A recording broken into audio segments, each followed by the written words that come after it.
Jonibek aka, o'rtoqlar siz Joni deb chaqirarmanda. Agarda bu mashinani bosoladigan bo'lsangiz, Jonibek boy aka bo'lib yurasiz, shehlariga o'xshab. Jigar, mashinani juda arzon narxga tushirib qo'ydim. Oxirigacha ko'ring, mashinaning narxini oxirida aytaman va bitta lakchani kutib qolaman. Mashinamiz 20-yil, 21-yil avtosalondan chiqib haydalgan. Mashinamiz 207 benzin tanlamaydi. Umuman kraskalar top-toza, 149 ming yurgan. Jonibek aka, qachondan ham 150 talik Pradolarda o'qib yuraman deb turibsiz. To'g'risi keldi endi. Olib chiqmasangiz bo'lmaydi pullaringizni. Multirolik, qalbingizda oppoq salon va barlari ham juda katta. Pullaringiz ham pochka dollarlaringizdan sig'ib ketadi. Olib chiqing, uyda pul tayyorlamasdan. Uje Gentra haydab yuribsiz, bilaman, Gentrada uje bolalaringiz sig'maydi.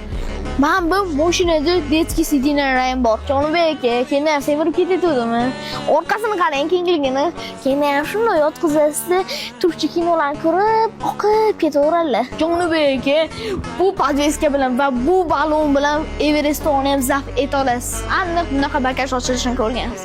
Ammo lekin bunaqa bagaj ochilishini ko'rmagansiz. Ilon hammamizga mana shunaqa mashina nasib qilsin. Agarda videomiz yoqqan bo'lsa, bitta obunani bosib keting. Jigar, mashinaning narxini juda arzon narxga tushirib qo'ydim. Opisiyaga telefon nomerini qoldirib qo'yaman. Bemalol telefon qilsanglar bo'ladi. Agarda men nomimni telefon qilsanglar, undan ham arzon qilib berishadi. Jonibek aka, ayniqsa siz.